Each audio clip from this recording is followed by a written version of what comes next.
ஒரு நம்பிக்கை எப்படி நம்மளை பரிசுத்தம் உள்ளவர்களாக மாற்றும்? தேவனுடைய வசனமாகிய சுவிசேஷத்தினால உண்டாகிற அந்த நம்பிக்கை உங்களுடைய மனதை மாற்றும், உங்களுடைய சிந்தையை மாற்றும். புரியுதா உங்களுக்கு?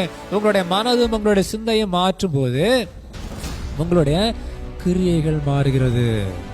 ஏனென்றால் அந்த சுவிசேஷமாகிய வசனத்தை நீங்க நம்புறீங்க, அதுதான் சத்தியம், அதுதான் உண்மை என்று நீங்க உங்களுடைய மனதுல, உங்களுடைய சிந்தையில, உங்களுடைய இருதயத்துல நீங்க நம்பும் போது அந்த வசனமாகிய சுவிசேஷமாகிய அந்த வார்த்தை சொல்லுகிற அந்த காரியத்தை நீங்க உங்க வாழ்க்கையில் செய்வீர்கள் பிரியமானவர்களே.